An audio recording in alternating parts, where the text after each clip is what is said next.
Rahim. In the name of Allah, the most merciful and beneficial. Students, as you know, in our previous lecture we discussed about An-Nas fil Quran. An-Nas fil Quran. And we discussed the definition of Nas. Also, we analysis one of the ayat from Quran Kareem that's prove the Nas in the Quran. Okay? اگر آپ نے وہ والی lecture نہیں دیکھی تو یہ والا لیکچر اسی کا تسلسل ہے. سب پہلے تسلسل ہے تو پہلے آپ اس کو دیکھیں پھر یہاں پر آ جائے. آج کے اس لیکچر میں ہم یہ ثابت کریں گے کہ کیا نسخ قرآن میں ممکن ہے یا نہیں ہے. اس میں جو 2 اسکول آف تھاٹس ہے وہ ہم ڈسکس کریں گے. جو میجر اسکول آف تھاٹ ہے اس میں سب سے پہلے یہ سوال الاحکام الشرعیہ کا ٹائٹل اس لیے ملا ہے اس کو کہ اس آیت کا جو ہم نے پہلے لیکچر میں بتایا تھا وہ آیت اس آیت سے اب ہم احکام نکالتے ہیں. تو اس آیت میں اس پر ہم پہلا سوال یہ کرتے ہیں کہ هل النسخ جائز فی الشرائع السماویہ, کیا کسی بھی شریعت سماوی میں نسخ جائز ہے؟ تو اس کے لیے دو لوگوں کو دو اسکول آف تھاٹس ہیں. ایک ہے ابو المسلم المعتزلی کا اور دوسرا ہے جمہور کا. ابو المسلم المعتزلی وہ کہتے ہیں کہ کبھی بھی نسخ جائز نہیں ہے اور یہ باطل ہے, کیونکہ یہ کسی بھی سماوی کتاب کی میں کیا کہوں اس کی حقانیت پر ایک داغ ہو سکتی ہے, ایک رد ہو سکتی ہے. کہ پہلے کوئی بندہ ایک حکم دے دے پھر وہ دوسرا دے دے تو یہ کیا مطلب یہ اتنا اتھینٹسٹی اس سے نکل جاتی ہے. تو وہ جو اتھینٹسٹی ہے اس کو لانے کے لیے بندے میں اس طرح حکم دینا ہوگا کہ جس میں وہ کبھی بھی چینج نہ ہو. لا تبدیل لکلمات اللہ ولا تحویلا, جس طرح قرآن بیان کرتا ہے. ٹھیک ہے, لیکن ابو المسلم المعتزلی کہتا ہے کہ کسی بھی سماوی کتاب کی باطل کہ یہ نسخ باطل ہے اور یہ کسی بھی سماوی کتاب میں ممکن نہیں ہے. ٹھیک ہے, اب اس کی دلائل ہم آگے بھی دیکھتے ہیں. احتج ابو المسلم المعتزلی بان اللہ تعالی وصف کتابہ العزیز, کہ اللہ نے اپنے کتاب کو العزیز کا نام دیا ہے. بانہ لا باطل من بین یدیہ وما من خلفہ, کہ اس میں کوئی باطل چیز ہی نہیں ہے. قرآن اللہ تعالیٰ کا دعویٰ ہے. فلو جاز النسخ, اگر آپ نسخ کو لانا چاہیں لکان قد اتاہ بالباطل, تم تو باطل کے ساتھ آ گئے جو کہ ممکن ہی نہیں ہے. پھر کہتا ہے کما تعویل الآیت الکریمہ, آیت الکریمہ کا تعویل کیا کرتا ہے پتہ ہے؟ وہ جو آیت ہم نے پڑھی تھی ما ننسخ من آیت بحشرائع التي من في الكتب القدیمہ من التوراۃ الانجیل, کہ اس سے مراد تورات اور انجیل کہ اس سے مراد تورات اور انجیل کی نسخ ہے. ٹھیک ہے, قرآن کریم کی نہیں. والمراد بالنسخ من لوح المحفوظ وتحویلہ, یا جو کتب قدیمہ تھی اس کی نسخ مراد ہے, جو قرآن کی اس آیت کی استدلال کرتا ہے کہ اللہ تعالیٰ نے چینجز لائے ہیں اپنے احکام میں, نسخ کیا ہے. تو وہ کہتے ہیں کہ یہ تعویل میں کرتا ہوں کہ یہ کتب قدیمہ اس سے مراد ہے, یا اس سے جو لوح محفوظ میں قرآن اور سب کتابیں محفوظ تھی پھر اس کو جمیع سائر الکتب میں کنورٹ کیا گیا اور ایک ایک کتاب, یعنی قرآن کے آپ کو زیادہ پتہ ہے تو قرآن کو لوح محفوظ میں محفوظ کیا گیا تھا, پھر اس کو اتارا گیا اور حضور صلی اللہ علیہ وسلم پر پھر سینوں میں محفوظ, کتابوں میں محفوظ. تو یہ ایک چینجز ہے. کہتا ہے اس سے مراد یہ ہے. کون کہتا ہے؟ ابو المسلم المعتزلی. پھر کہتے ہیں ان الآیت السابقہ لا تدل على وقوع النسخ بل على وقوع النسخ لواقع الى خیر منه, کہ آیت کوئی بھی آیت جو آتی ہے نسخ پر, جو قرآن جس طرح کہتا ہے کہ میں نے آیتوں کو نسخ کیا ہے, قرآن جو کہتا ہے آیت جو ہم نے ڈسکس کیا تھا پریویس لیکچر میں جس سے نسخ ثابت ہوتا ہے. ٹھیک ہے, کہتا ہے کہ اس سے مراد قرآن خود کہتا ہے کہ ہم کوئی بیسٹ چیز لے آتے ہیں, خیر منہ, یعنی حکم نسخ نہیں ہوا, اس سے بہتر آ گیا. مطلب یہ کہ حکم برقرار ہے لیکن اس میں ڈیولپمنٹ آ گیا. ٹھیک ہے, مثلا پہلے ہم نوکیا فون استعمال کرتے تھے, اب بڑے فون آ گیا, اب آئی فون 13 آ گیا. تو فون وہی ہے, کام وہی ہے, بس اس میں ڈیولپمنٹ آ گئی. ابو المسلم معتزلی بھی یہی کہتا ہے کہ حکم وہی ہوگا, چیز وہی ہوگی, اس میں تھوڑی سی بہتری آئی ہوگی. جواب اس کا دیتے ہیں ایک ایک کر کے علماء. المعتزلی کو کیا کہتے ہیں؟ ان المراد هذا الكتاب لا يدخل اليه التبديل ولا يكون فيه النقض والخلاف لو كان من, اس میں جو سب سے اول جو بات یہ کرتے ہیں کہ قرآن جو ہے وہ عزیز ہے اور اس میں نسخ ممکن نہیں، یہ باطل ہے. تو اس میں جو ہے نا قرآن تو اللہ تعالیٰ کی طرف سے اس میں کوئی شک نہیں ہے، اور اس میں کوئی نسخ اور اختلاف بھی نہیں ہے، کیونکہ قرآن میں اللہ کہتا ہے وَلَوْ كَانَ مِنْ عِنْدِ اللَّهِ خَيْرٌ مِنْ عِنْدِ غَيْرِ اللَّهِ لَوَجَدُوا فِيهِ اخْتِلَافًا كَبِيرًا. اگر یہ اللہ کے سوا کسی اور کی طرف سے یہ قرآن ہوگا، غیر اللہ کی طرف سے ہوتا، تو آپ لوگ اس میں بڑے اختلاف پا لیتے. تو اس مینس کہ اس میں کوئی اختلاف نہیں ہے، تو یہ قرآن اللہ تعالیٰ کی طرف سے ہے. دوسری اور تیسری بات جو یہ کرتا ہے المعتزلی کے قرآن کی جو آیت نسخ ہوئی ہے اس سے مراد کتب قدیمہ ہے یا لوح محفوظ ہے.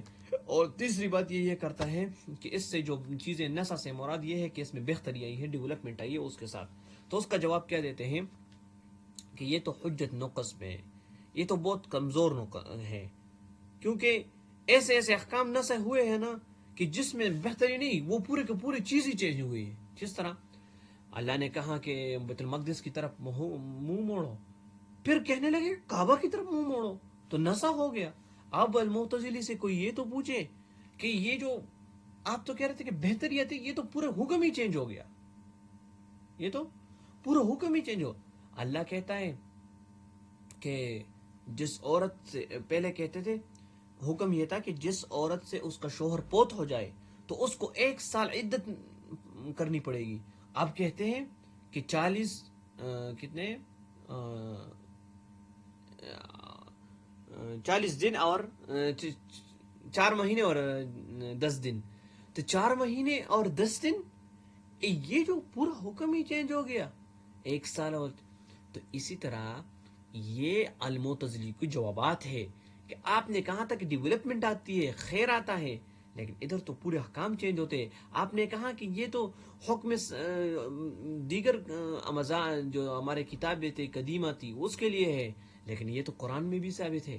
اب دیکھو دلیل جمہور کی، جمہور کہتے ہیں کہ والاستدل جمہور علی وقوع النسخ، وہ کہتے ہیں کہ نسخ ہو سکتا ہے. اب اس کی پہلی دلیل کیا ہے؟ حجت اول ما ننسخ من آیت او ننسخ ناتی بخیر منها. قرآن خود کہتا ہے کہ ہم نے نسخ کیا، ہم نے بہتر چیز کو لانے کے لیے نسخ کیا ہے. ٹھیک ہے. دوسری دلیل کیا ہے؟ وَإِذَا بَدَّلْنَا آیَةً مَّكَانِ آیَةٍ وَاللَّهُ أَعْلَمُ بِمَا يُنَزِّلُ. قرآن میں اللہ کہتا ہے کہ ہم جب کسی آیت کو دوسری آیت پر چینج کرتے، بدل کرتے، تو ہم جانتے ہیں کہ کس طرح، اللہ جانتا ہے کہ کس طرح کرنا ہے، یعنی اللہ نے اس کو اتارا ہے. تو اس سے نسخ مراد ہو گیا. تیسری دلیل ان کی یہ ہے سیقول الصفحاء. تیسری دلیل کون سی ہے؟ تحویل قبلہ کی. قبلہ کی آیت میں کیا کہتے ہیں؟ سیقول الصفحاء من الناس، بالکل دوسرے پارے کی سٹارٹنگ ہے. تو یہ جو آیت ہے اس میں بھی اس سے مراد جو ہے نا وہ تحویل قبلہ سے مراد یعنی منسوخ ہو گیا حکم جو پہلے بیت المقدس کی طرف تھا.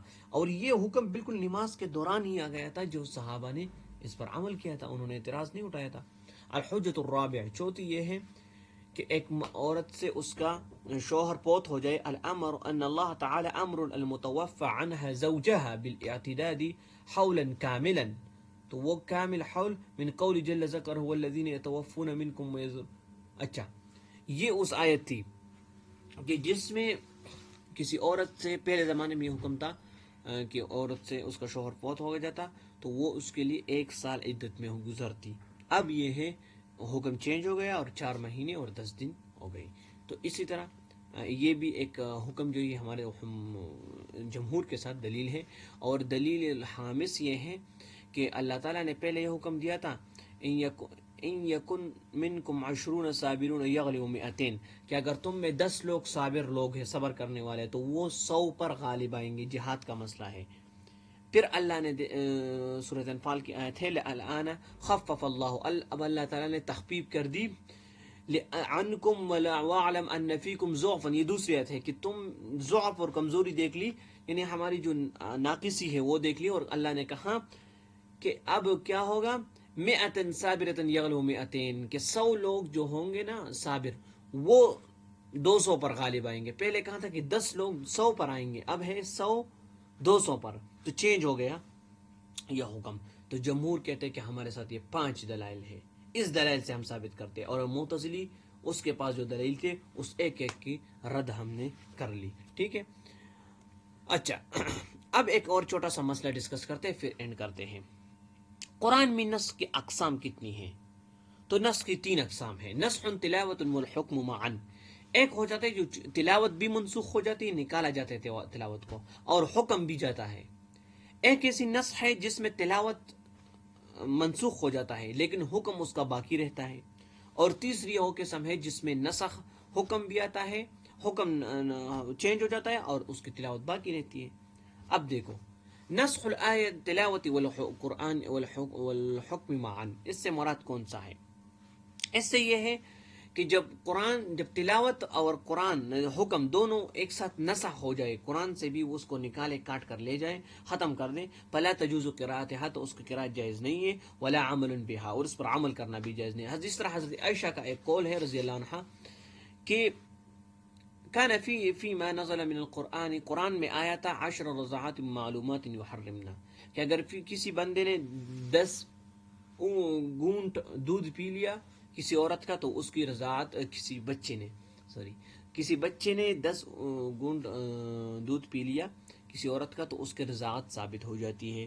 فنسخت بخمس، پھر اس کو 5 پر لے کر آئے، یعنی 5 گونٹ، پھر دونوں ختم ہو گئے، منسوخ ہو گئے، اور قرآن سے اس کو نکال دیا، کیونکہ حکم بھی منسوخ ہوا، حضور صلی اللہ علیہ وسلم کے وفات کے قریب یہ بات منسوخ ہو گئی. ٹھیک ہے. اب دوسری جو تھی نسخ التلاوت مع القرآن بقان و بقاء الحکم. نسخ تلاوت ختم ہو جاتا ہے لیکن حکم باقی رہ جاتا ہے. کس طرح؟ سورۃ النور کی آیت ہے الشیخ والشیخۃ اذا زنایا فرجموها، تو یہ آیت اب منسوخ ہو چکی ہے، اس کی تلاوت ہم نہیں کرتے، یہ قرآن میں تلاوت نہیں ہے، قرآن میں اس آیت کی نہیں ہے، یہ آیت نہیں ہے، لیکن اس کا حکم اب بھی باقی ہے. یہ سیم حکم ہے، حکم سیم ہے، لیکن صرف اس آیت کا جو ریٹن فارم ہے یہ نہیں ہے. ٹھیک ہو گیا. دوسری قسم اس کا کیا ہے؟ یہ جو 2 قسمیں تھیں یہ بہت نادر ہے، بہت ہی کم ہے، بلکہ ہے ہونے کے نہ ہی قابل ہے. ٹھیک ہے. یہ جو 2 اوپر کی قسمیں ہم نے بیان کی، ایک وہ جس میں قرآن حکم اور تلاوت دونوں کینسل ہو جاتے ہیں، دوسرا وہ جس میں تلاوت کینسل ہو جاتے ہیں مگر حکم باقی رہتے ہیں، تیسری جو شکل ہے جس میں حکم چینج ہو جاتا ہے اور تلاوت باقی رہتا ہے، وہ قرآن میں بہت زیادہ ہے، اور وہ آپ دیکھتے رہتے ہیں. جس طرح میں نے آپ کو وصیت کی آیت ہے نا، وصیت کے پہلے سورۃ بقرہ نے کہا کہ وصیت ہر بندے کو کرنی ہے، پھر تخفیف لے کے آئے. پہلے کہا کہ عورت کو 1 سال کے لیے عدت کرنی ہے، پھر تخفیف لے کے آئے. پہلے کہاں کعبہ کی طرف، بیت المقدس کی طرف سجدہ کرو، پھر کہاں کعبہ کی طرف. تو وہ ساری آیتیں قرآن میں اب بھی ہیں. سیقول الصفحاء جو آپ دیکھ رہے ہیں، قبلہ تحویل قبلہ کی آیتیں اب بھی ہیں، مناجات رسول اللہ صلی اللہ علیہ وسلم کے ہیں وہ اب بھی ہے. تو یہ ساری چیزیں ہیں قرآن میں موجود ہے، لیکن اس کا حکم منسوخ ہو چکا ہے، اس کا حکم تبدیل ہو چکا ہے. ٹھیک ہے. اسی طرح قرآن کی ہم نے پڑھ لیا کہ اس کی جو ہمارے ساتھ ہے نا یہ طریقہ نسخ، یہ 3 قسم کا، یہ آپ نے ضرور یاد رکھنا ہے. اس میں جو 2 قسم کی پہلے 2 ہیں وہ بہت نادر ہے، اور جو آخری ہے یہ مشہور ہے. So this was our discussion. Thank you for watching. See you in next.